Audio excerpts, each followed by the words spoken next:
The first shell missed by 14,000 kilometers. On Varen, this was close enough for worship and far enough for an execution. The fortress moon turned beneath a sky crowded with war. Refugee carriers moved across the upper darkness in ragged columns, their patched hulls pale against the planet below.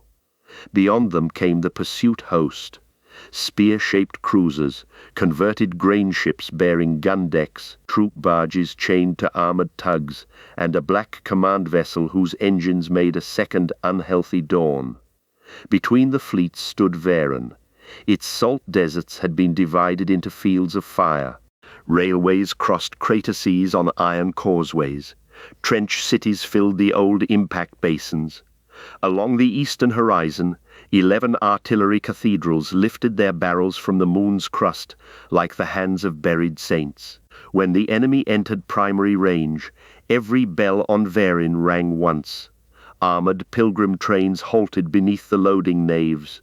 Hydraulic choirs lowered shells through forests of chain. Breach doors opened, each one large enough to admit a city gate. Recoil seas waited in caverns below. Black water pressed flat beneath cumulators of stone. Then the saints fired. The first salvo altered the weather. Saint Bren threw a red wound through the clouds.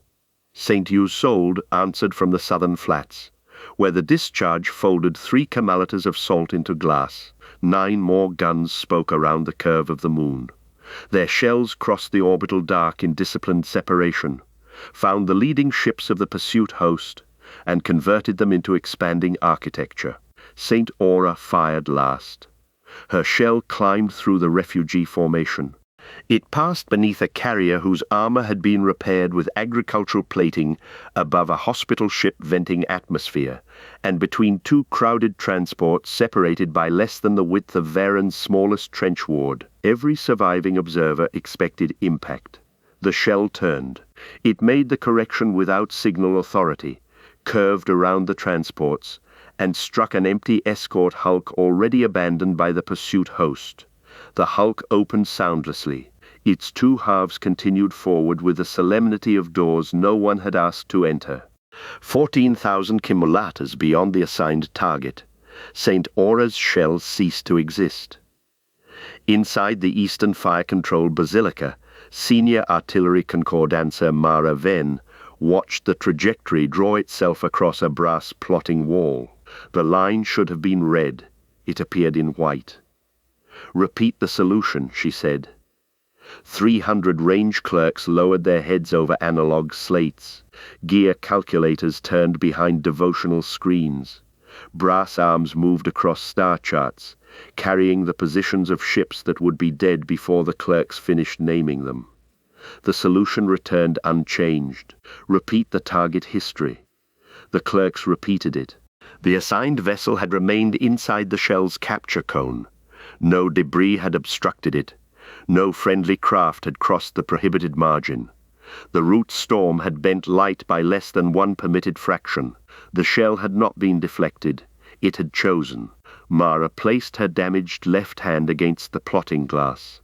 2 fingertips ended before the first joint, a lesson from an earlier gun that had objected to being measured while warm.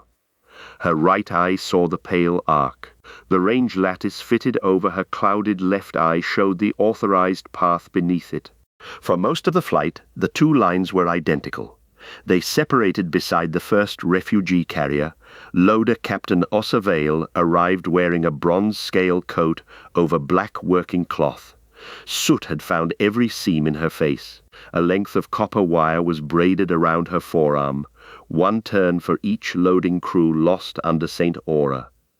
The breach was clean, Ossa said. The rails were true, the shell left at the ordered angle, guidance concordance, sealed after invocation. Whose pattern? Ossa did not answer immediately. Below the basilica, another pilgrim train entered the loading cathedral. Its wheels moved slowly beneath draped banners. On the open wagons lay iron, propellant caskets, and the shrouded bodies of soldiers recovered from the western trenches. Varen wasted nothing during a siege, least of all the dead. The pattern was old, Ossa said.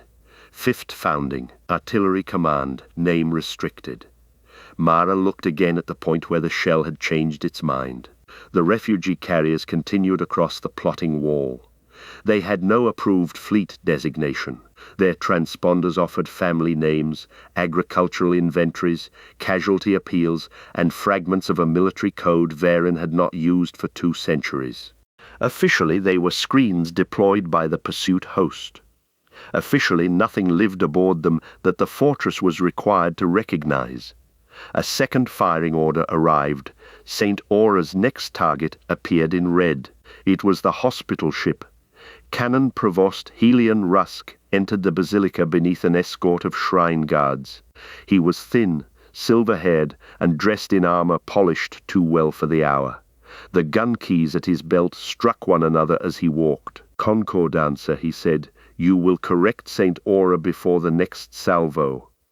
Mara studied the white line fading across the glass. "The gun corrected us."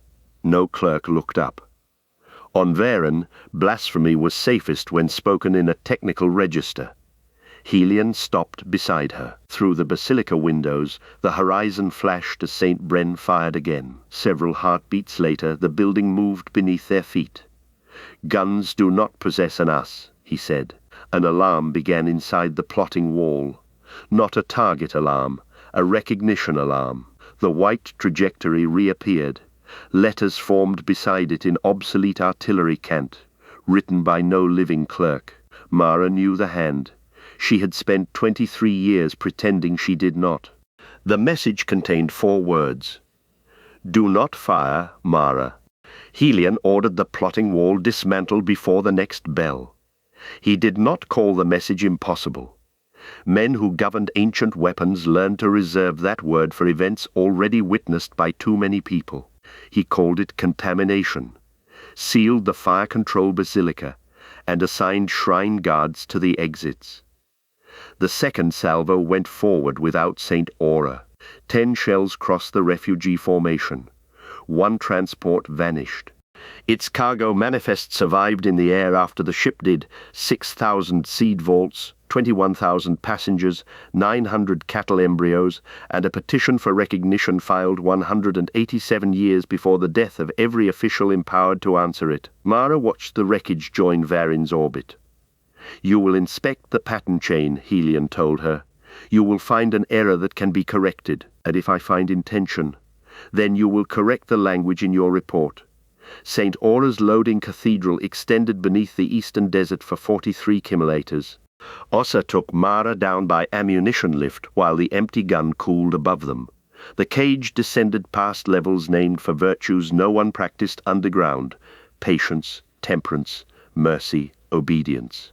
At each level, armored crews waited beside cranes and shell cradles, their faces turned toward the lift. News traveled faster than elevators when a gun refused an order.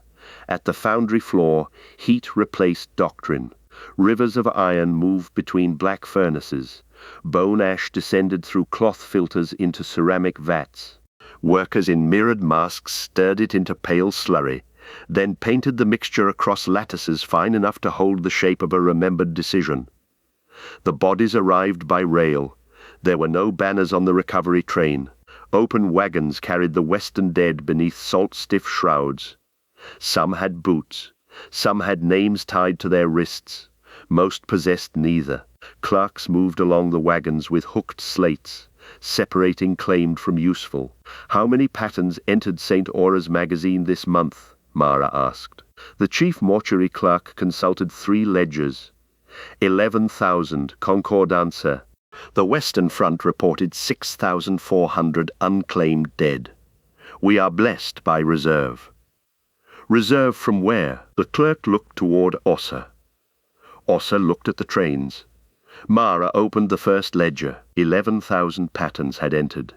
8,000 bodies had been processed. 6,000 deaths had been reported. The arithmetic did not merely disagree. It described a commerce. She followed the discrepancy upstream. The dead passed from recovery trains to washing vaults, from washing vaults to invocation theaters, and from invocation theaters into the concordance crypt. At every gate the number changed. Old battlefield caskets appeared without transport orders. Shelves emptied during shifts assigned no workers. Pattern ampoules bore unit seals removed from Varen's history. One seal recurred more often than the rest. A split tower beneath 3 stars. Mara knew it from a brass badge her father had hidden inside a kitchen wall. The Concordance crypt occupied the lowest dry chamber beneath St. Aura. Thousands of amber ampoules hung from chains above a circular instrument. Thin wires joined them in formations copied from forgotten regiments. When a shell required judgment, the instrument selected fragments of compatible soldiers. One gunner's patience, one scout's sense of distance, one officer's memory of why a target mattered. No complete person was supposed to survive selection. Ossa locked the door behind them. "I checked the pattern after launch," she said. "The name restriction was not on the ampoule. It was added by the registry." She turned a brass wheel. One chain descended from the dark. The ampoule at its end contained no face, voice, or miniature ghost. It held only a thread of cloudy light that bent toward Mara's damaged hand. A registry plate was fixed beneath it. Terrien Ven, Artillery Command, 5th Founding.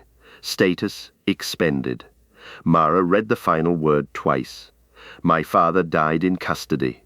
That is not what the gun believes. Guns do not believe." The ampoule struck the glass wall nearest her. Once, then twice, then 5 times in the old range code for unsafe ground. Ossa stepped back. Mara did not. She placed her palm against the glass. The light inside divided into points. They arranged themselves as ships, hundreds of them, moving in a formation too old for the present war. Smaller lights traveled among the warships. Transports, hospital tenders, family barges. The split tower seal appeared beneath them. Mara understood why the refugee codes resembled Varen's. They were not imitating the fortress. They had inherited it. Far overhead, crews dragged the first unfilled cradle beneath the gun, while across the sky the refugee convoy broke formation to collect survivors from the transport Varen had destroyed in St. Aura's absence. Above them, the next firing bell began. St. Aura's breach remained open, awaiting a shell whose dead had started to remember whom they were meant to defend. Varen named its guns after virtues and treated them according to appetite. St. Bren required 3 trainloads of propellant for every shot, and cracked the southern salt whenever its elevation changed. St. Isolde accepted only shells cooled beneath running water. St. Caro had killed 4 consecutive master loaders by closing its breach before the warning bell, an enthusiasm the shrine histories described as martial impatience. St. Aura had never refused anything. Before Mara could examine her father's pattern again, Helion transferred it to the central registry under armed seal. He then ordered Mara to inspect all 11 guns for similar contamination.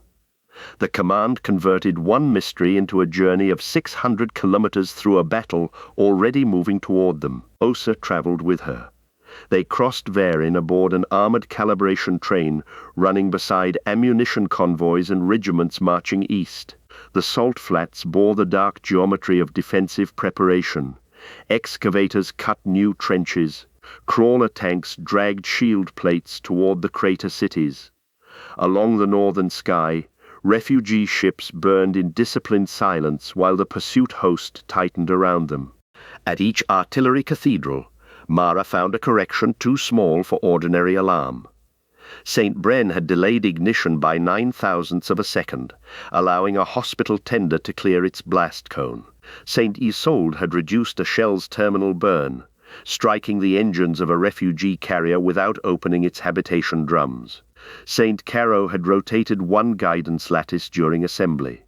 Its shot destroyed 2 pursuit corvettes that the official solution had classified as irrelevant. The guns were not united. They were arguing. Inside St. Hale's loading nave, suspended shells swung above thousands of workers like censers built for a larger god. Mara watched memory ampoules descend into an open guidance chamber, each one pulsed at a different rhythm. When the target slate named a refugee transport, half the pulses weakened. When it named a pursuit cruiser, the chamber brightened until the technicians covered their eyes. "How long?" Mara asked. The invocation master made a devotional gesture. Osa took the man by his apron and held him over the chamber. "How long?" "3 salvos," he said. "Perhaps 4. Before today." There were preferences, no refusals. Preferences had no place in artillery doctrine. Preferences belonged to living soldiers, which was the reason Verin extracted them before loading. Mara requested the pattern registries of all 11 guns. The records arrived with identical gaps. Every missing formation carried the split tower seal. Every restriction had been imposed after extraction. Together, the omissions described 32 regiments, 6 fleet auxiliaries, and an evacuation corps removed from Verin's history during the 5th founding. Their descendants now occupied the sky. At St. Edrin, the inspection was interrupted by impact. A pursuit shell entered the atmosphere without warning, crossed the western ridge, and struck the outer loading district. The cathedral floor rose beneath Mara. Chains snapped. A suspended munition fell through 3 work galleries, turning cranes and bodies into one descending knot of iron. Osa was moving before the alarms. She took command of crews who did not belong to her, sent coolant teams toward the burning cradle, and ordered the remaining shells lowered to ground locks. Mara followed her through smoke dense with bone ash. The fallen shell had not armed, but its guidance chamber was open. Amber patterns spilled across the floor in threads. Workers fled around them. One thread climbed Mara's boot and tightened like wire. For an instant she stood on a different Verin. The salt flats were crowded with departing soldiers. Families waited behind fences beside military transports. Officers wearing the split tower badge promised that the regiments would return after securing the route. On a distant platform, a younger Terran Ven argued with a clerk who was already removing their names. The vision released her. Mara found herself kneeling beside the shell. Osa was shouting for her to move. Above them, a crane beam failed and buried the place where Mara had been standing. St. Edrin's crews contained the fire. They counted 200 dead, then revised the number upward whenever another gallery answered roll. Helion appeared by encrypted projection while the bodies were still being carried out. "The pursuit host has begun its landing approach," he said. "All functional guns will fire continuously. They are distinguishing ships you refuse to distinguish. They are degrading under corrupted patterns." Mara transmitted the reconstructed registry. Helion read the list without visible surprise. That frightened her more than denial. "You knew these regiments existed." "I know many things that cannot be permitted to command artillery." The projection ended. Across the loading nave, the surviving workers raised St. Edrin's next shell through the smoke. Its guidance chamber glowed with the interrupted memories of soldiers removed from history and returned as ammunition. Far above, pursuit craft separated from the enemy fleet and began falling toward Verin in their thousands. Beyond the shattered roof, their descent fires spread across the darkness like a second constellation, lowering itself upon the waiting trenches below. The severed convoy had been retreating for 190 years, not continuously. Sometimes it founded a settlement, planted grain beneath an unfamiliar sun, and pretended the war had ended. Then a tax fleet arrived, or a succession dispute crossed the system, or an old enemy recognized the split tower seal on a piece of inherited machinery. The descendants packed their fields into seed vaults and continued. They had learned to build homes with engines. Among them traveled the vigilant Harvest, carrying 40,000 sleepers beneath improvised armor, the millship Abundance, whose grinding drums now manufactured shell casings, and 12 narrow warships built from the surviving engines of a single battleship. None shared a class, paint scheme, or command language. They held formation through bells, inherited hand signals, and the practical knowledge that every vessel protected cargo another vessel needed. To destroy one was to damage all of them slowly. That dependence had become their constitution long after Varin withdrew the right to one. Their largest carrier, the Resolute Mercy, had begun as a regimental transport. Habitation drums now surrounded its armored spine. Orchards grew beneath laminated glass. Gun batteries occupied former assembly halls. Along its hull, 8 generations of repairs formed geological layers. Fleet Marshal Cale Ardin commanded from a bridge that had once been a livestock deck. The approach to Varin filled every screen. Fortress shells crossed the convoy in white strokes.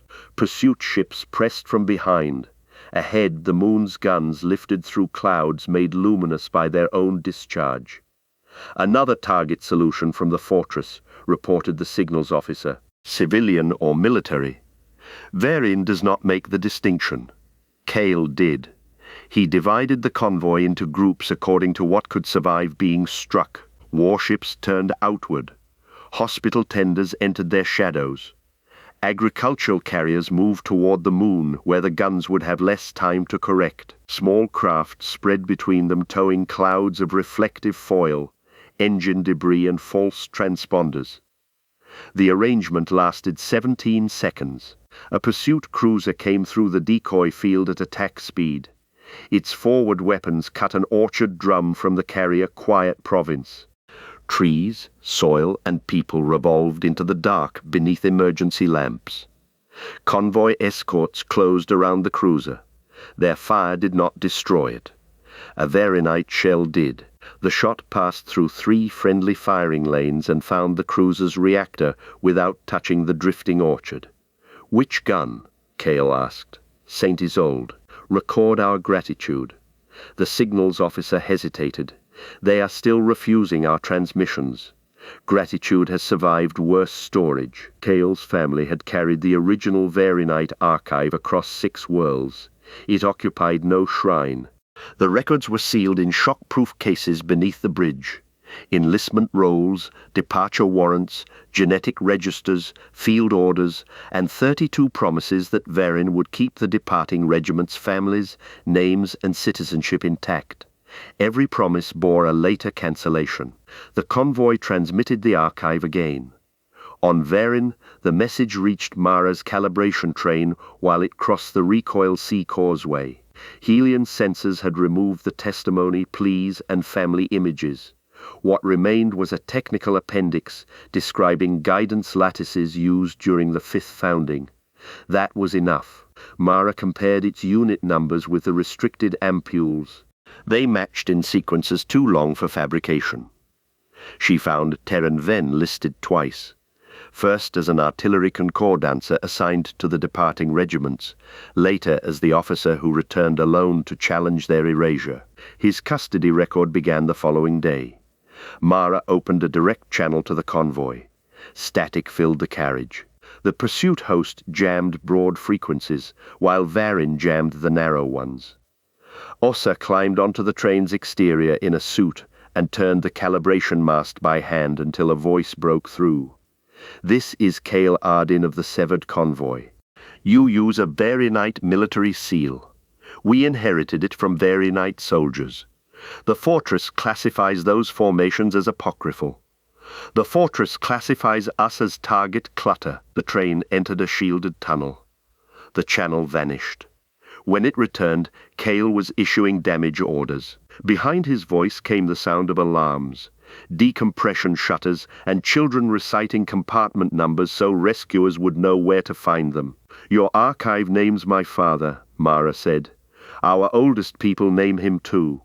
They cannot remember a man who left before they were born. No, they remember what he prevented Varin from taking." Cale transmitted one image before jamming closed the channel. It showed Terran beside 32 regimental standards on a departure field. He looked younger than Mara remembered him, and more afraid. Around him stood soldiers with families, tools, cooking pots, dismantled field guns, and the split tower badge. On the image's reverse was a handwritten oath. "If Varin forgets your names, its guns will remember your blood." The calibration train emerged from the tunnel into night made bright by descending craft. Across the flats, defensive batteries opened fire. Landing barges broke apart overhead, scattering armor and burning troops across the salt. Cale's voice returned for one final sentence. "Concordancer, your guns are the only citizens of Varen who still recognize us." Then the pursuit host reached the ground. The first ground battle began before the last landing barge touched salt. Varenite batteries tracked descent fires through the clouds. Shells burst among the barges, turning squads into falling debris. Those that survived struck the western flats in armored waves. Ramps opened. Infantry, crawler guns, and tracked bridge layers moved outward beneath portable shields. The fortress armies met them around the crater cities. Mara saw the opening lines from the calibration train. Trenches firing in concentric rings, ammunition engines moving behind them, hospital crawlers retreating east with their lamps covered. It was immense, ordered, and already too close to the buried systems that kept the guns alive. Helion wanted Mara at Central Command. She went beneath St. Aura instead. Osa knew an older entrance to the recoil vaults, sealed after a flood drowned 3 inspection choirs. They reached it through a coolant monastery abandoned to salt. The doors opened reluctantly, releasing air that smelled of iron, standing water, and machinery built before Varen had names for its saints. The stair descended below the gun's breech. Each shot forced St. Aura backward with enough energy to move a mountain. The visible cathedral absorbed only a fraction. Beneath it waited a black artificial sea held between piston walls. When the gun fired, the walls drove into the water. Pressure traveled through caverns around the moon and returned as a controlled tide. Now the sea moved without a shot. Waves crossed the darkness beneath their gantry. Brass maintenance towers rose from the water, joined by bridges green with corrosion. On the far wall, an ancient mechanism turned one tooth at a time. "That is not a recoil regulator," Mara said. "No," Osa answered. "The priests told us never to service it." They crossed while ground impacts trembled through the vault. At the mechanism, Mara found sockets shaped for memory ampules and a ring of engraved words buried beneath later plates. Osa used a cutting torch. Strips of official doctrine fell into the sea. The original inscription remained. "We hold the line for those who hold our names, not Varen, not the fortress, not the command, those who held their names." The mechanism was an oath engine. Its oldest cables ran upward toward every guidance crypt, and outward through the recoil seas to all 11 guns. Varen's founders had not used isolated fragments of the dead. Families, comrades, and living witnesses once stood inside linked chambers while shells were prepared. The dead supplied judgment because the living supplied relationship. Later engineers removed the witnesses. The guns continued to fire, drawing guidance from patterns severed from every person who could tell them whom they had promised to defend. Mara placed Terran's unit sequence into the oath engine. Gears turned beneath the water. A compartment opened in the gantry. Inside were hundreds of metal identity tags wrapped in oilcloth. The first belonged to a soldier listed aboard the Resolute Mercy. The next belonged to her brother. Others matched names in the convoy archive, families distributed across ships, generations linked to regiments Varen had expunged. Osa read until the battle reached them. A pursuit-breaching charge struck the upper coolant works. The vault ceiling split. Stone and machinery entered the sea, raising a wave that crossed the gantry higher than a building. They ran. The wave took the first bridge, then the second. Osa reached a maintenance tower and fired a cable into the gantry ahead. Mara clipped on as water tore the rail from beneath her hands. For several seconds she traveled through blackness, pulled by the cable while the recoil sea carried pieces of St. Aura past her. Osa dragged her onto the tower. Across the vault, pursuit troops descended through the breach on powered lines. Their armor bore no common heraldry. Some wore the marks of raider houses. Others carried the punishment brands of impressed crews. They opened fire on the oath engine without asking what it was. Osa returned fire with a maintenance riveter. The first bolt passed through a shield and fixed a soldier to the wall. The second closed a descending line around 3 others and dropped them into the sea. Mara connected the oath engine to her range lattice. The mechanism recognized her through Terran's pattern. Every surviving identity tag lifted inside its compartment. Their chains pulled taut toward the west, not upward toward Verin, but outward toward the convoy. Mara transmitted the reading to Central Command. Helion answered over gunfire. Disconnect it. The original targeting oath identifies the convoy as protected descendants. The original oath was written before the route held 5 billion lives. So you removed its witnesses. We removed uncertainty. Another impact struck the vault. The artificial sea surged toward its piston walls. Above them, St. Aura's loading crews prepared to fire while the system that absorbed recoil came apart beneath their feet. Helion's voice remained calm. Concord answer, certainty is what a fortress manufactures. Mara looked at the soldiers descending toward the oath engine, at the names pulling toward the ships overhead, and at Ossa bracing the riveter against a failing rail. No, she said. A fortress manufactures consequences. She opened the oath engine to all 11 guns. Across Verin, dormant gears answered with a sound like distant doors opening underground. The oath engines woke during the worst hour of the Western defense. Pursuit forces had taken 3 crater rims and cut the railway to St. Caro. Their bridge layers crossed trenches beneath overlapping shields. Behind them came crawler guns assembled from the landing barges that carried them, each machine sacrificing its ability to leave in exchange for more armor on the ground. Verin answered with armies stored for generations inside the fortress. Rail regiments disembarked from black trains before the wheels stopped. Artillery guilds rolled short-range cannon from shrine bunkers. Civilian trench wards opened their emergency arsenals and discovered that half the rifles were older than the people carrying them. Across the Salt, millions moved beneath the shadows of weapons intended for battles in the sky. Mara and Ossa climbed from the recoil vault into St. Aura's lower loading district. The breach had filled its streets with fighting. Pursuit troops advanced between propellant stores while loader crews defended cranes, hospitals, and worker dormitories.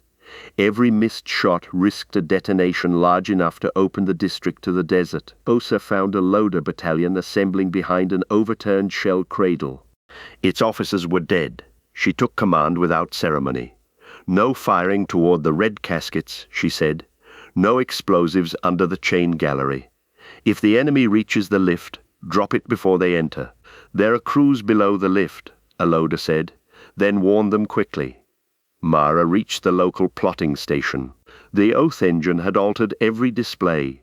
Target markers now carried lines of relationship, names, units, descendants, and remembered obligations connecting dead patterns to living ships. The system had not become merciful. It had become specific. St. Aura requested a target.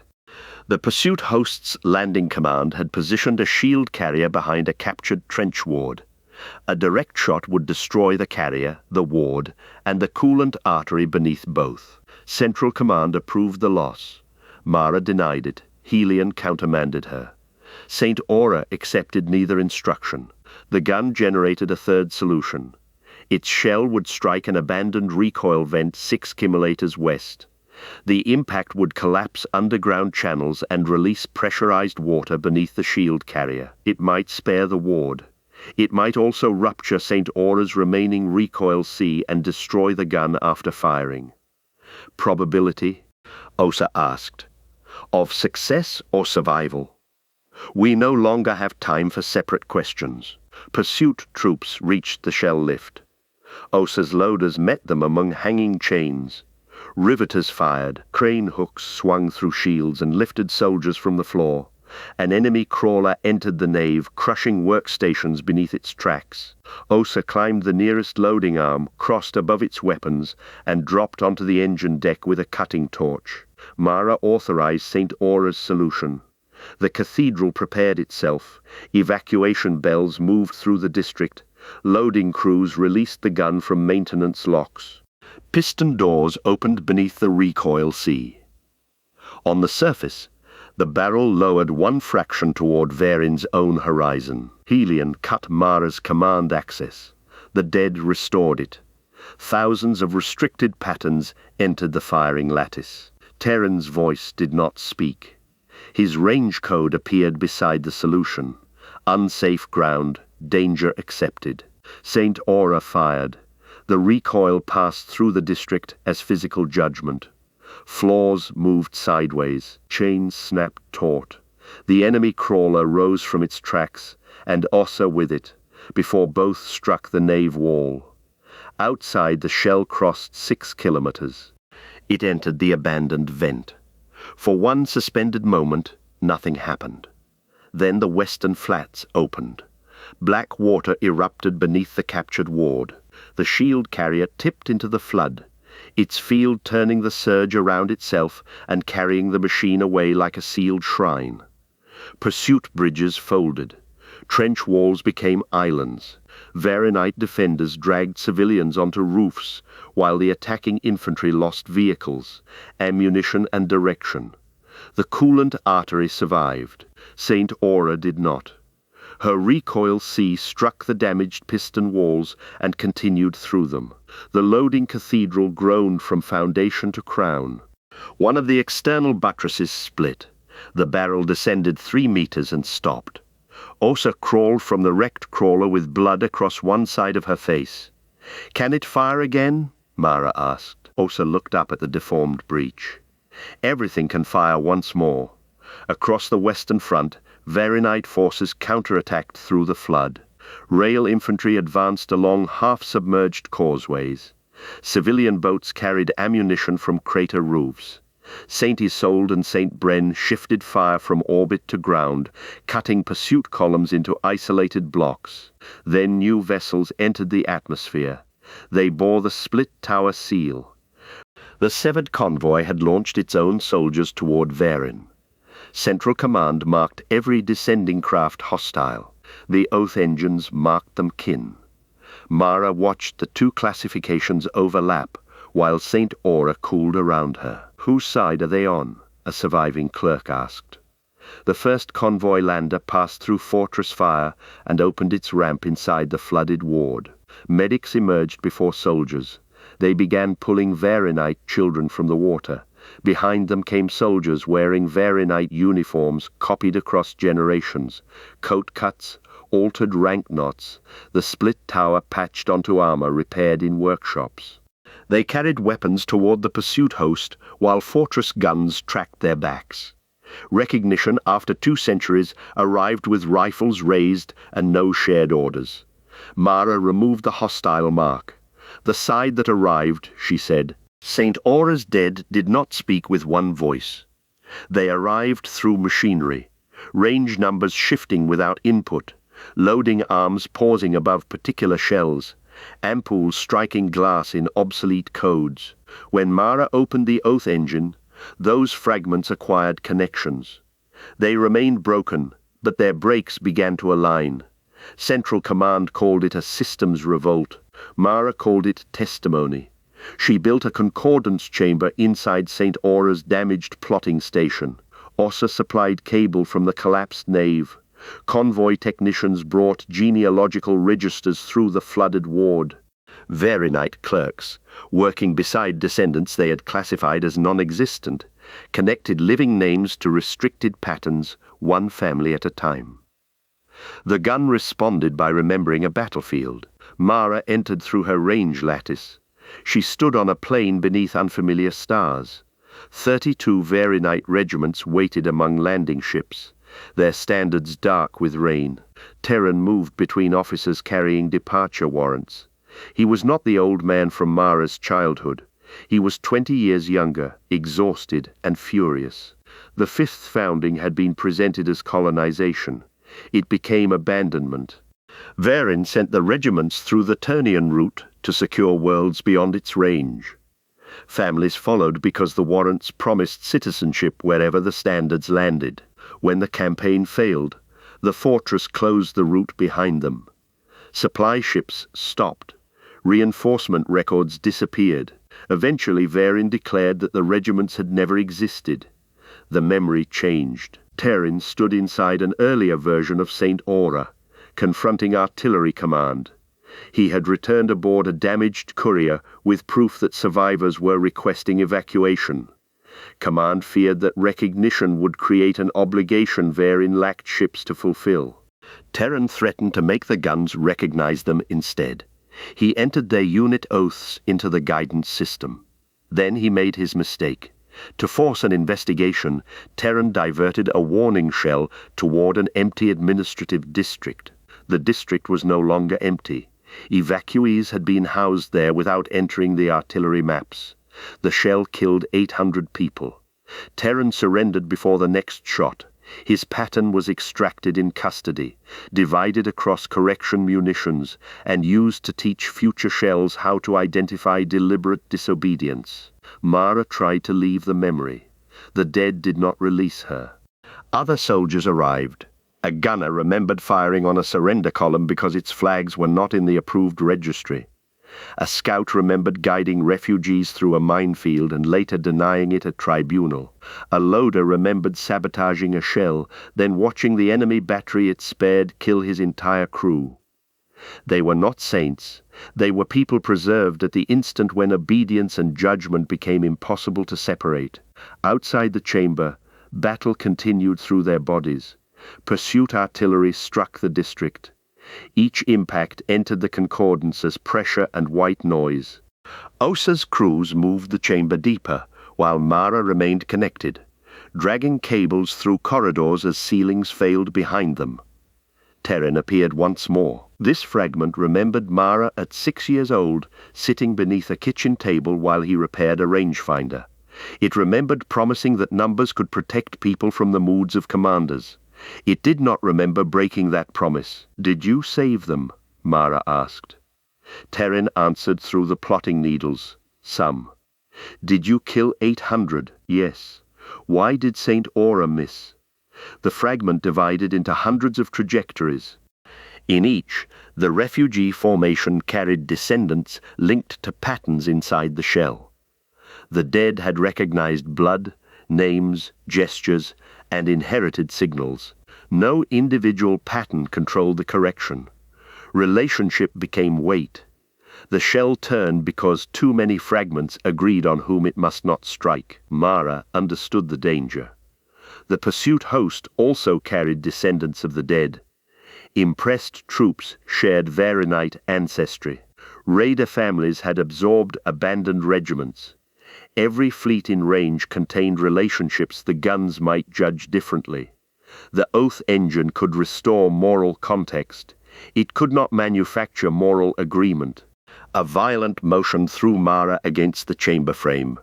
Pursuit troops had breached the lower station.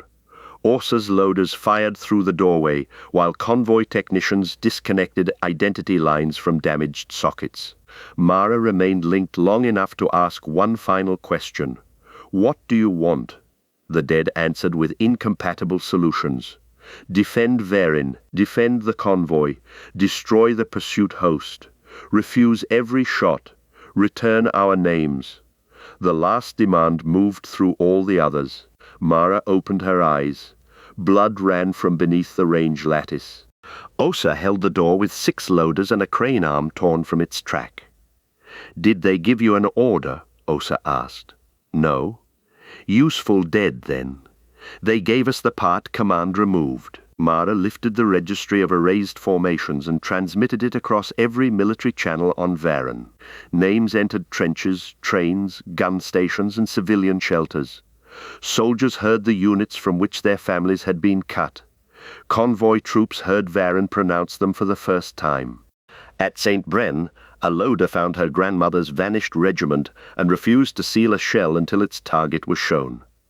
In the flooded ward, a convoy medic discovered the child in her arms carried the same family mark. Along the trenches, officers continued issuing orders, but soldiers began asking which ships those orders would kill. The questions prevented 3 batteries from firing into nearby rescue landers. The transmission did not stop the battle. It changed who could be ordered to disappear inside it. By the second siege bell, 3 armies occupied the western flats, and none possessed a complete map.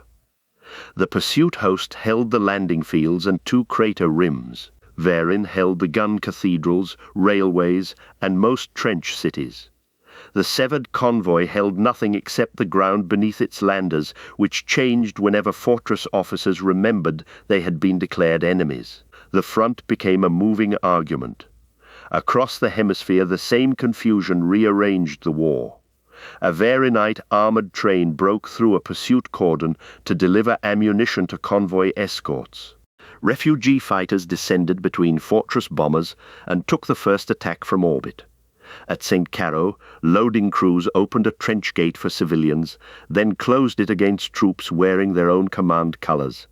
The pursuit host answered by burning every transponder it could identify, friend and enemy together. From orbit, the movements resembled strategy. On the ground, they were thousands of local decisions made by people who had seen one another clearly for the first time and could no longer fit what they saw inside the old target lists. Convoy medics worked inside Varinite shelters while Varinite batteries fired over them. Split tower infantry defended coolant pipes beside loaders whose grandparents had erased their regiments. Pursuit soldiers surrendered in groups, then returned to battle when commanders threatened the families still aboard their troop barges. Mara needed every oath engine connected before Helion purged the patterns. St. Aura's long-range transmitters had collapsed with a recoil vault.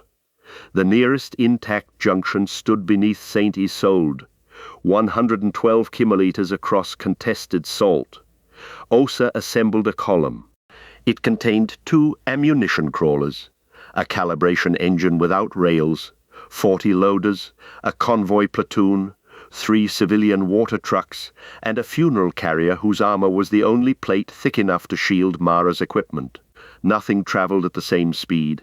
Nothing used the same fuel. They left anyway.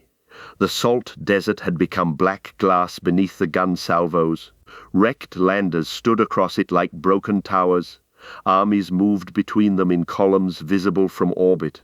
At the first trench line, Varinite troops barred the convoy platoon. Their captain recognized Osa's authority and Mara's office. He did not recognize the split tower uniforms, although his own sleeve carried the same badge beneath a patch sewn over it. Mara showed him the names. He let the column pass and joined with 2 companies. At the second line, pursuit artillery found them. Shells walked across the flats. The water trucks scattered. One ammunition crawler lost a track and continued by dragging itself with its loading crane. Convoy infantry deployed around the funeral carrier while Varinite troops dug into glass that resisted shovels. Osa sighted the enemy guns through a maintenance scope. We cannot reach them. Mara opened the oath channel. Saint Bren was firing at orbital targets beyond the moon. She sent the ground coordinates into its lattice, with the identities of every living soldier inside the danger radius. The patterns calculated a shot Central Command would never approve. Saint Bren fired behind the horizon. The shell entered the atmosphere almost vertically. It separated into inert iron segments before impact. Those segments struck around the column in a precise ring, raising a wall of salt and shattered glass. Pursuit sensors vanished behind it. The enemy guns fired blind. The column moved inside the artificial storm. For 7 kilometers they saw only silhouettes, loaders walking beside crawlers, soldiers guiding civilians by touch, towering wrecks appearing and disappearing through dust. Mara's range lattice filled with the names of the dead who had designed the shield. None agreed whether saving the column was obedience or mutiny. At the storm's edge, they found the western migration. Thousands of civilians were leaving the crater wards on foot. Trains had been destroyed. Medical crawlers carried children and reactor patients. Families pulled possessions over glass on shrine doors. Above them, the closest gun changed elevation, while pursuit bombers crossed the clouds. Osa gave the water trucks to the migration. The column continued smaller. Near St. Isolde, they reached a field of abandoned Varinite tanks. Their crews had received orders to withdraw, then discovered the route was blocked. Convoy mechanics restarted 9. Civilian drivers took 6. The march entered the artillery city with vehicles from 3 wars and no single flag. Helian's Shrine Guard waited at the junction. They had sealed the Oath engine and positioned cannon across the avenue. Behind them rose St. Isolde's loading cathedral, its barrel tracking the resolute Mercy overhead. By order of Central Command, their marshal announced, the concordance is to be disconnected. Mara looked back at the column. It now included loaders, convoy troops, Varanite infantry, civilians, restarted tanks, stretcher teams, and pursuit deserters carrying white cloth over their weapons. None had crossed the flats for the same reason. All had crossed beneath guns that could no longer pretend relationships were irrelevant. "Open the junction," Mara said. The marshal ordered his cannon to fire. St. Isolde moved first. Its immense loading arms rotated inside the cathedral and struck the avenue supports. Stone fell between the cannon and the column.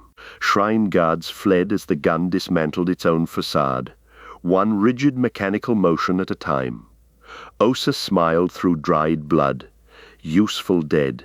The column advanced through the breach. Behind them, the Western armies continued their march toward Varin's guns.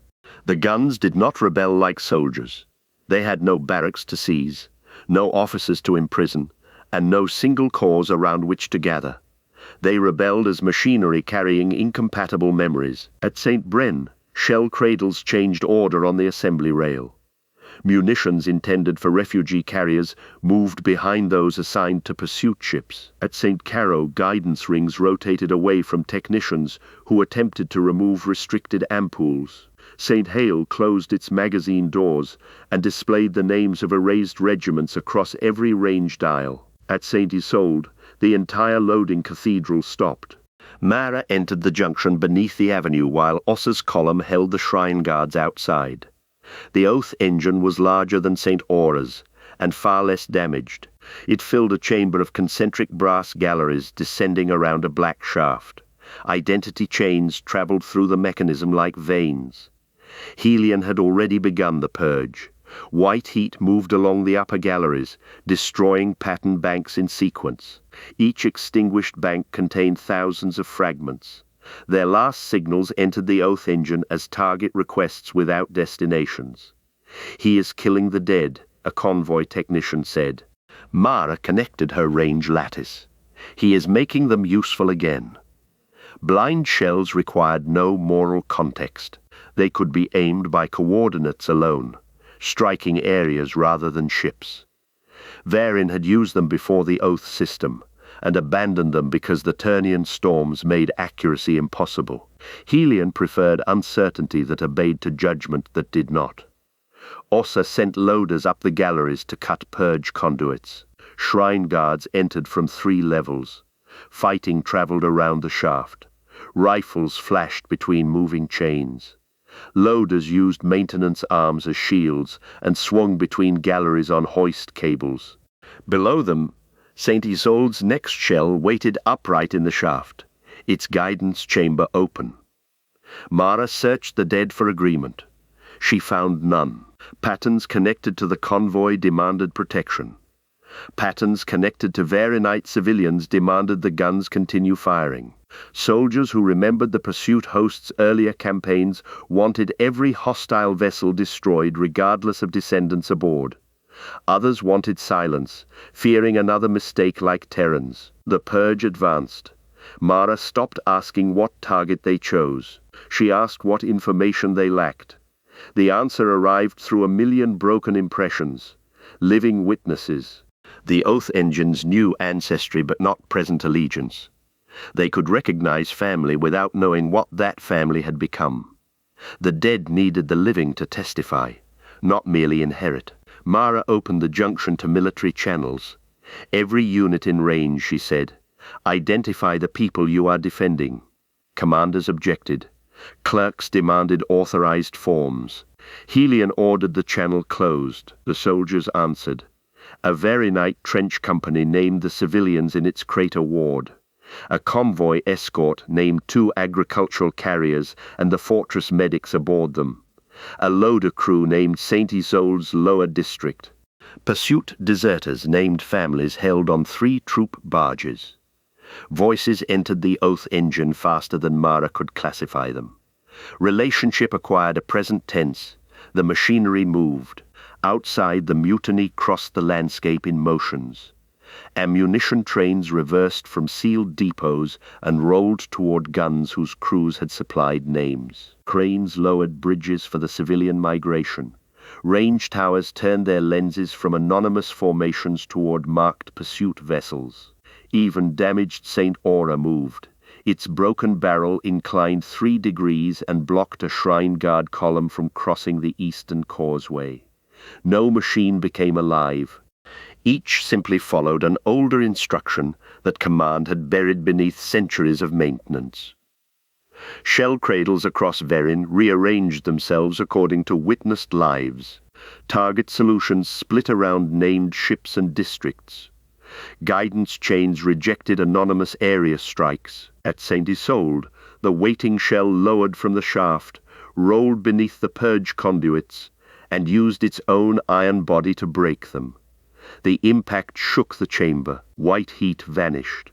The shell continued across the loading floor and stopped beneath a different crane.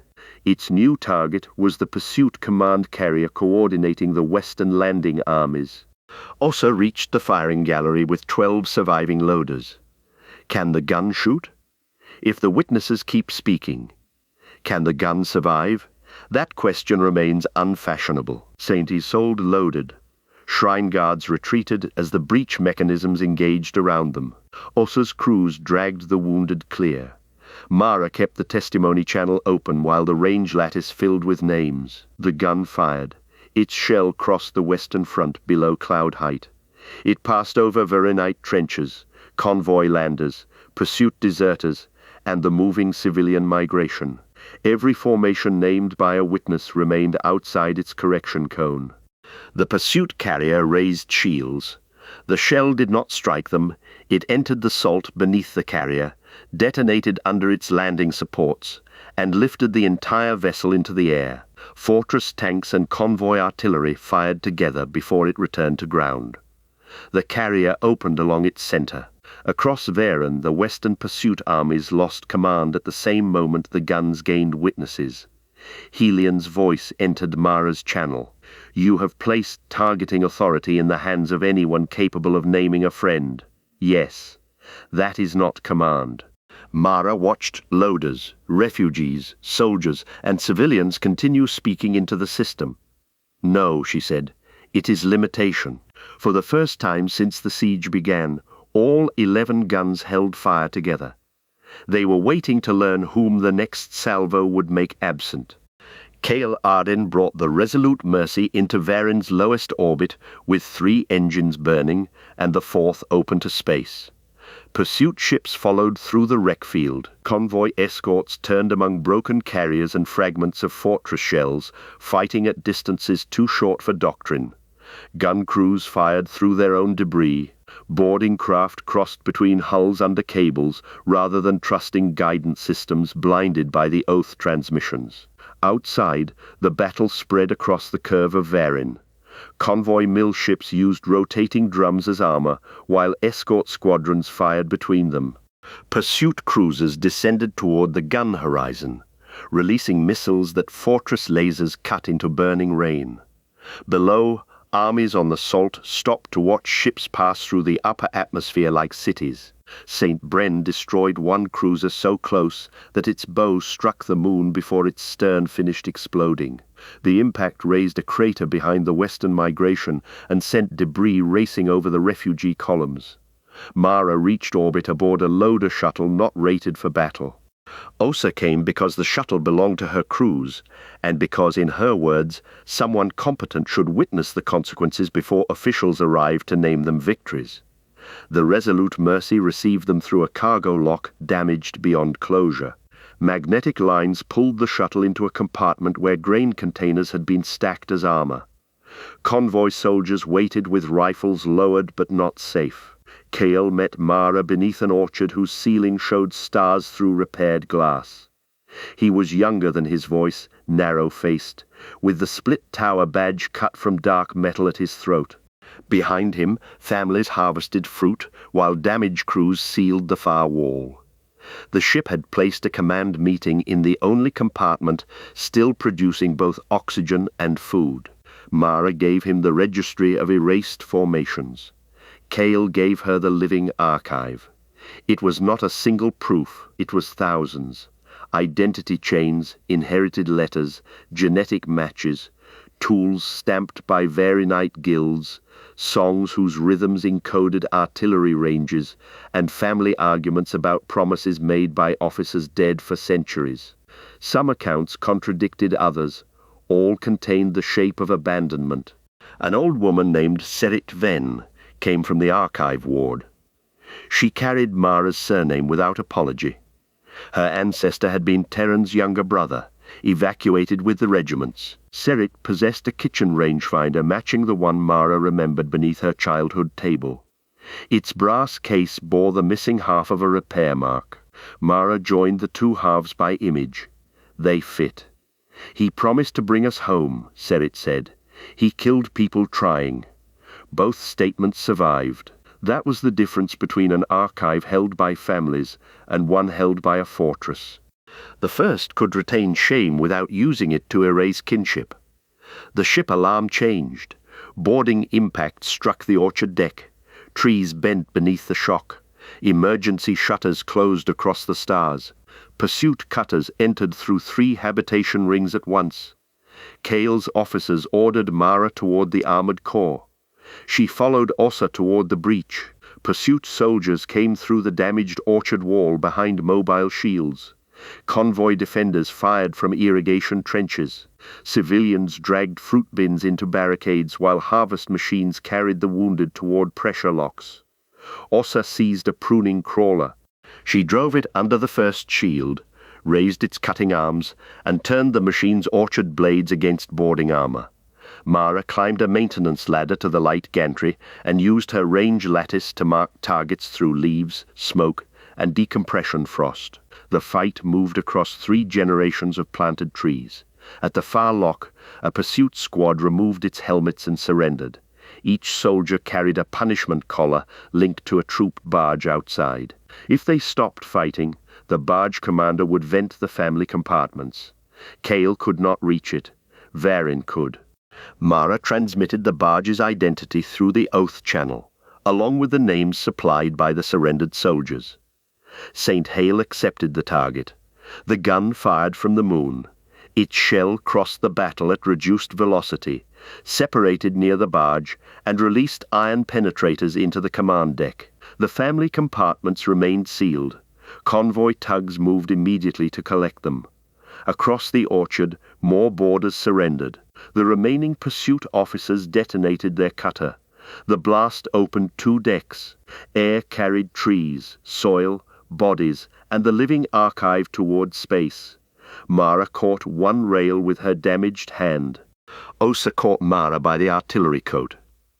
Cale's crews closed shutters through soil packed into their tracks.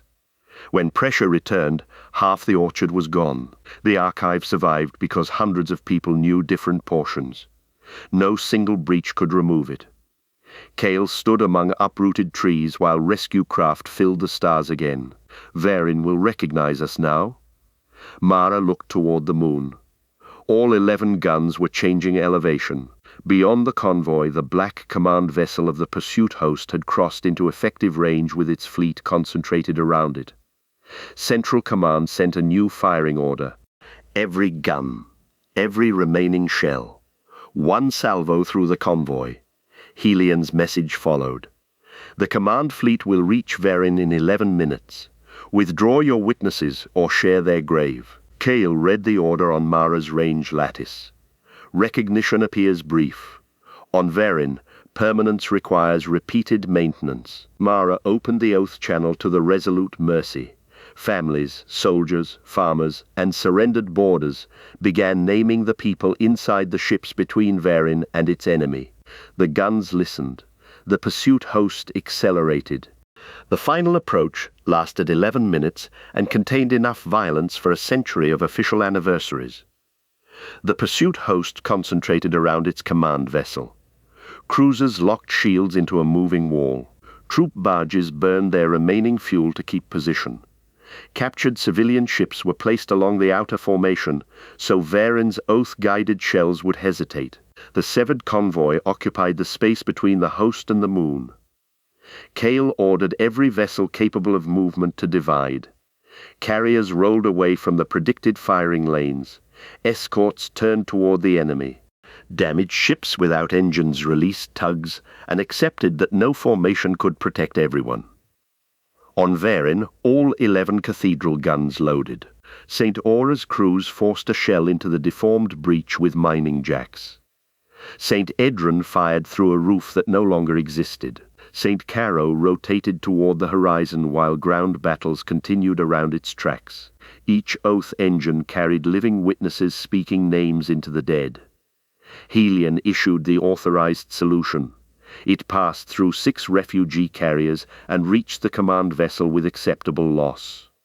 Mara issued no solution. She asked the guns to calculate one that accepted no ship as anonymous. The result arrived in pieces. St. Bren chose a pursuit cruiser. St. Isolde chose a troop barge whose family compartments had been evacuated. St. Hale chose a shield emitter. 4 guns refused to fire because every path crossed named lives. St. Aura selected the command vessel, then marked its shell incapable of surviving the necessary correction. Helion entered the Oath network from Central Command. For the first time he supplied names. He named the crater wards beneath the host's projected bombardment. He named the loaders inside every gun. He named the fortress families who had survived earlier invasions because the saints fired without hesitation. His testimony did not erase the convoys. It added weight against it. The dead divided. Loading rails stopped and restarted. Shells changed cranes. Range needles oscillated between ships. Across Varen, gun barrels moved in different directions while the hostile formation filled the sky. Then the pursuit host fired. Orbital lances struck St. Bren first. The gun's upper cathedral became white stone and falling metal. St. Caro lost its range towers. A bombardment wave crossed the western migration, flattening vehicles and tents beyond the glass plain. The living witnesses screamed names faster. The guns fired. On the ground, the salvo crossed every army. Pursuit troops abandoned guns to shelter beneath trench roofs. Convoy soldiers formed firing lines around migrations they had met an hour earlier. Loader families watched their cathedrals illuminate in sequence across the horizon. The recoil traveled through the moon as 11 earthquakes, throwing tanks from roads and water from crater seas. For a few seconds, the sky contained more fire than darkness, and every person beneath it belonged to somebody speaking into the guns. St. Isolde's shell broke the nearest shield emitter. St. Hale's shot passed through the opening and destroyed 2 pursuit cruisers joined at their fields. St. Edron fired into a missile cloud, turning one shell into 10,000 fragments that burned across the atmosphere. St. Bren fired while collapsing. Its barrel descended during ignition. The shell crossed below its authorized angle, struck a pursuit troop carrier, and continued into the command formation. The gun tore free from its foundations behind it. Miles of barrel fell across the southern flats, crushing empty artillery roads and one shrine whose records had declared the structure immortal. The convoy attacked through the gaps. Mill ships rotated into pursuit fire, using drum armor until it came apart. Escort squadrons crossed between enemy cruisers. Agricultural carriers opened harvest bays and released clouds of metallic seed foil that confused missile sensors. Varenite fighters launched from gun cathedrals and joined them without agreeing whose command channel to use. The host continued forward. Its command vessel was larger than any ship in the convoy and more heavily armored than Varen's remaining orbital stations. The first salvos stripped its outer batteries. The second exposed internal shield organs. Nothing reached its engines. In 6 minutes it would cross the gun minimum range. Helion restored the original area solution. "Fire through the convoy," he ordered. Several crews obeyed. At St. Caro, shrine guards seized the loading floor and sealed a blind shell. At St. Edrin, an artillery officer cut the witness channel. 2 guns aligned with Helion's path. Mara transmitted the convoy archive into every pattern bank. The dead saw descendants in the firing lane. 1 gun stopped. St. Caro did not. Its firing bell rang. Cale placed the Resolute Mercy directly before its barrel line, offering the ship's millions of names as weight inside the oath system. The gun hesitated with ignition already burning.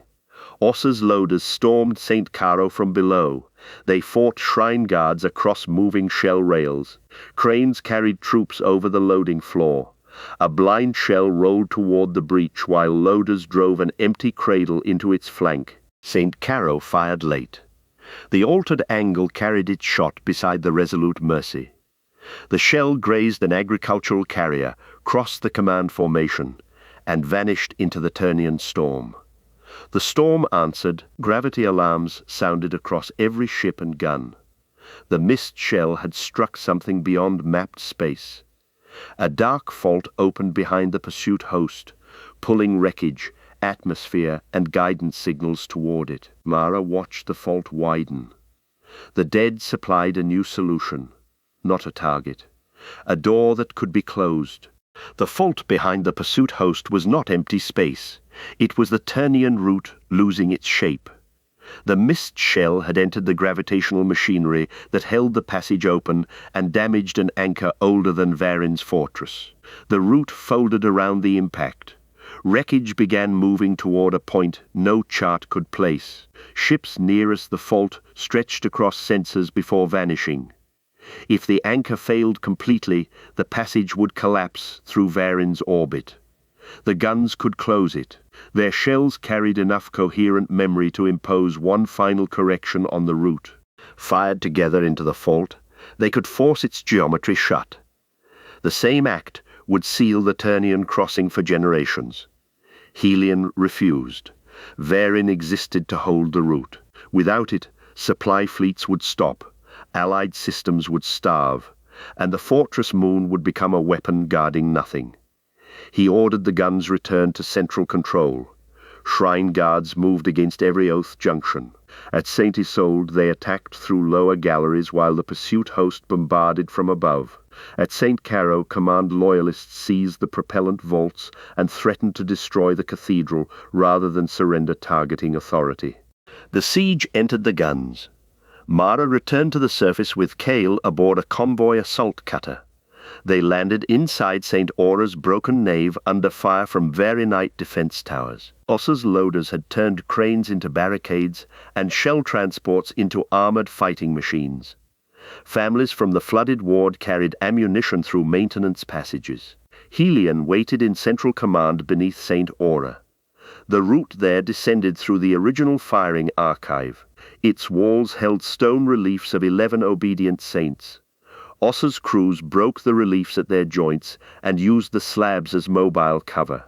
Convoy soldiers advanced behind them while shrine guards fired down the passage. At the first gate, a loader crane tore the hinges from the wall. At the second, pursuit bombardment collapsed both armies into the same chamber. At the third, Helion opened the recoil vents. Black water entered the archive from below. Stone saints drifted through the flood with soldiers clinging to them. Mara climbed across an artillery relief while Cale's troops pulled wounded shrine guards onto the same improvised raft. The battle continued because rescue did not create agreement. They reached central command through a signal shaft. Helion stood within a hemisphere of plotting instruments. Varin's remaining guns appeared around him as moving brass models. 5 were under witness control. 3 answered command. 2 were damaged beyond ordinary firing. St. Bren lay across the southern flats. St. Aura remained undecided. "Close the route," Mara said, "and condemn every world beyond it." Leave it open, and the fault takes the moon. Then we destroy the host before it reaches the anchor. Cale placed the convoy casualty ledger on Helian's plotting table. Your solution passes through us. Your people brought the host, because yours abandoned ours. Both statements carried enough truth to continue the war forever. The fault widened. Gravity moved through Central Command. Instruments lifted from tables. Outside, ships fell sideways across orbit. On the surface, tanks and funeral carriers slid over salt toward the western horizon. Mara connected the central oath engine. Helian drew a pistol. Osa struck it aside with a gun key. Shrine guards entered behind her. Loaders entered behind them. Weapons filled the chamber. No side possessed enough certainty to fire without killing people it had just learned to name. Mara opened the witness channel. Helian heard the crater wards reporting structural failure. Cale heard convoy ships losing engines to the fault. Osa heard loading crews trapped beneath cathedrals still preparing shells. Pursuit deserters named family barges being pulled toward the route. The choice stopped being institutional. It became populated. Helian lowered his weapon. If we close it, Varen cannot remain what it is. It has not remained what it claims to be, Mara said. He gave her the central gun keys. The act did not absolve him. It merely arrived before the final moment in which his guilt could remain useful. Across the moon, the oath engines connected. Above Central Command, the loading cathedral became a battlefield of moving iron. Pursuit missiles entered through the broken roof.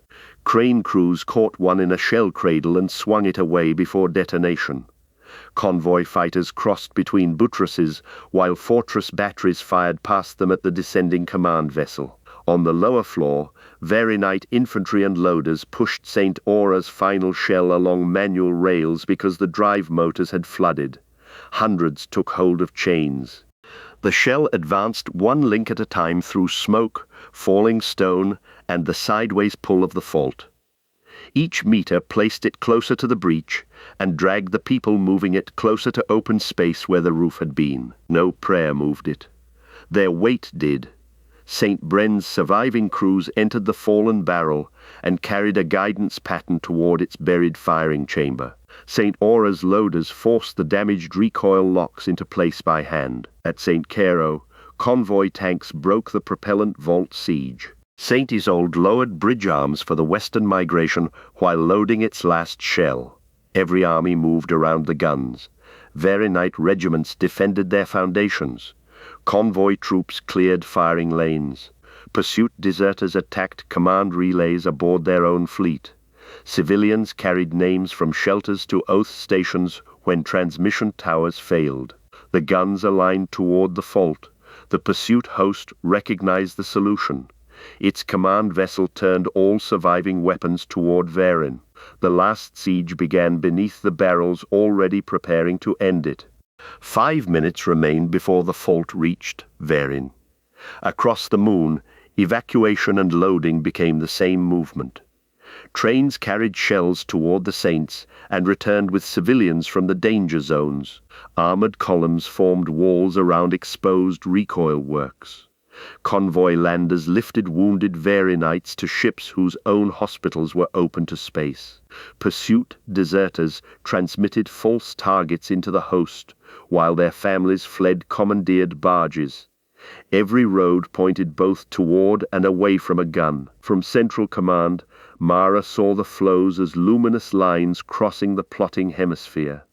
No authority had designed them. They existed because thousands of people understood which consequence was approaching and moved whatever remained in their hands toward it. The command vessel descended ahead of it, using the broken route as a weapon. Its engines drove wreckage toward the moon. Captured ships traveled in front as armor. Every surviving battery fired at the gun horizon. The convoy rose to meet it. Cale returned to the Resolute Mercy and ordered the carriers outward. Warships, mill ships, tugs, and agricultural vessels formed a corridor between the guns and the fault. Some possessed weapons. Others used engines. tractor cables, and their own mass to pull wreckage from the firing lanes. On the ground, all 11 cathedrals prepared the correction. St. Bren could no longer elevate. Its fallen barrel pointed along the surface. Crews loaded a reduced shell and planned to ricochet it from a crater wall into the sky. St. Aura's breach would not seal. Ossa welded the locks closed around herself and 30 loaders, knowing they would have no route out after ignition. Mara entered the central oath engine. The firing solution required the patterns to agree on one future.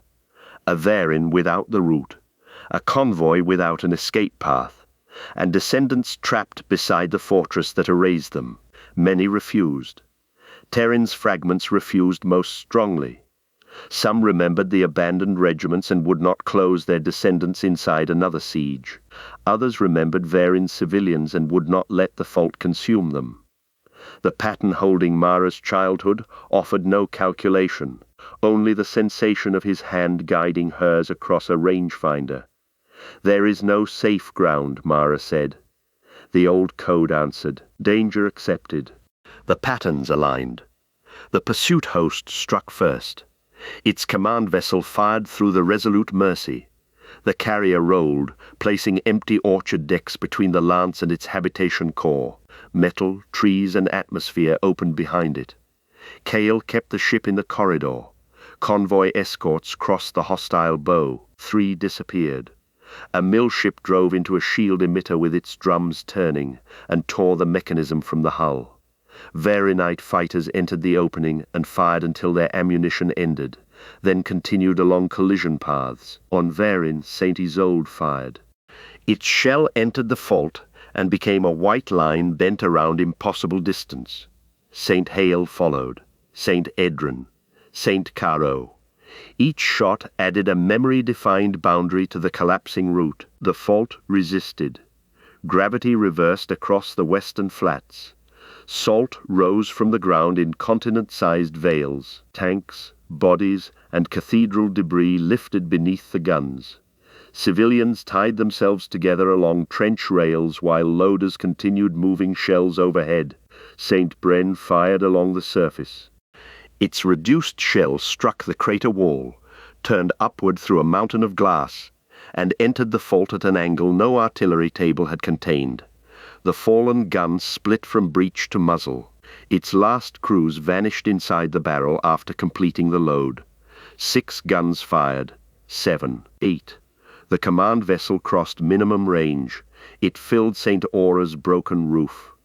Ossa finished the final weld and told her loaders to enter the maintenance recesses. There was space for 19, 30 remained. No one argued about order. The oldest entered first, because the youngest could hold the breech jacks longer.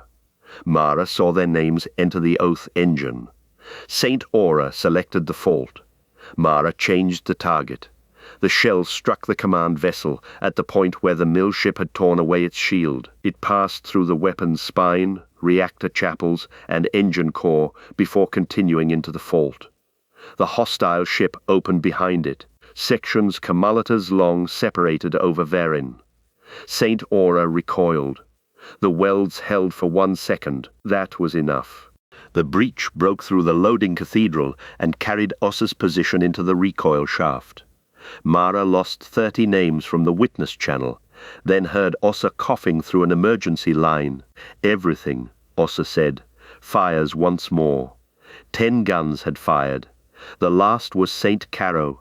Its shrine crews had evacuated. The blind shell remained lodged across the loading rail. Convoy tanks pushed it aside while pursuit deserters carried the final guidance pattern to the chamber. The fault reached Varian's upper atmosphere. Sky and ground folded toward each other. Helion entered St. Caro's manual station. He named every erased regiment. Then he fired. The 11th shell entered the route. For an instant, the Turnian passage contained Varin, the convoy, the pursuit host, and millions of dead soldiers attempting one shared correction. The fault closed. Darkness returned without transition. Ships remained where momentum had carried them. Salt fell from the sky. Cathedral guns stopped moving across a horizon altered by their own collapse. The Turnian route disappeared from every chart. Varin had survived. It had also become unreachable. The official victory was declared 9 days later. It required 9 days because Central Command had lost its roof, 3 archive floors, and the machine authorized to date proclamations. Helion wrote the declaration by hand. It stated that Varin had destroyed an invading fleet, preserved its sacred artillery, and sealed a dangerous anomaly beyond the moon. The declaration did not mention the severed convoy. This omission proved difficult to maintain. Convoy carriers filled Varin's orbit. Their shuttles moved between crater wards. Their agricultural stores fed the western migration after fortress warehouses collapsed. Split tower soldiers guarded damaged gun districts beside Varinite regiments who had received no revised classification. There was nowhere else to go. The Turnian route was gone. No signal crossed the fault. No supply ship arrived. Varin and the people it had erased were sealed inside the same surviving system, with 1 harvest, 2 incompatible histories, and weapons that might never fire again. St. Aura's Cathedral became a rescue site. Ossa was recovered from the recoil shaft after 31 hours. 12 loaders emerged with her. 7 more were found in maintenance recesses command records had declared decorative. The names of the dead were spoken into the oath engine, although no shell remained to receive them. St. Bren lay across the southern flats. Children climbed its barrel before officials decided whether this constituted sacrilege. St. Usold lowered its loading bridges permanently, connecting 2 districts divided since the fortress began. St. Caro's last firing chamber became a meeting hall because it was the only room large enough for both governments to distrust each other comfortably. Helion remained Canon Provost. Cale remained Fleet Marshal. Neither title answered who owned Varin. Mara proposed that ownership be postponed until everyone had eaten. The motion passed narrowly. The living archive moved from the resolute mercy into distributed keeping. Each crater ward held part. Each convoy carrier held part. Varinite families were assigned the names of erased regiments, while convoy families kept records of the fortress wards their ships had defended. No single authority could remove the whole history without first persuading millions of people to forget one another. This was inefficient. Mara considered it sound design. Terran's fragments did not survive the last correction. The shell patterns were consumed, closing the route. Mara retained no final speech, absolution, or complete version of her father. She kept the 2 halves of the kitchen rangefinder. 1 half remembered his promise, the other remembered its cost. Years passed without an approved calendar. The crater seas settled. Salt covered the battle lines. Wrecked convoy ships were lowered into the western flats and converted into towns. Pursuit deserters removed their punishment collars and spent a generation deciding whether survival made them citizens. Children born after the siege learned 2 versions of every founding story and 3 names for most wars. The guns remained on the horizon. Some were repaired as cranes, bridges, observatories, and weather towers. Others were left where they fell. Their cathedrals lost roofs to gardens. Their recoil seas became reservoirs. Loader guilds continued maintenance, because people who had lived beside weapons for centuries did not become peaceful merely because the sky stopped providing targets. Varin waited for the route to reopen. It never did. Far systems removed the fortress from their charts. Later histories recorded that the moon had been consumed by the pursuit host. Memorials praised its guns for firing until nothing remained. The erased regiments were omitted again, this time because distant clerks had never learned that they returned. On Varin, the final shot acquired another meaning. It was not the moment the fortress defeated an enemy. It was the moment escape became impossible. That distinction mattered because the survivors had to build a society from people they could no longer send away. Mara served as the first keeper of the distributed range. When disputes threatened war, she did not ask who possessed the correct history. She asked each side to name the living people its preferred solution would strike. The method did not produce peace. It produced hesitation. Hesitation had once saved 2 refugee carriers. On clear nights, children climbed St. Bren's fallen barrel and looked toward the place where the Turnian route had been. The sky there appeared ordinary. Beneath them, Varen's silent guns held the names of no one. Once each year, at the base of the barrel, they recited the erased regiments beside names of those killed resisting their return, allowing neither memory to simplify the other into a victory. The people did.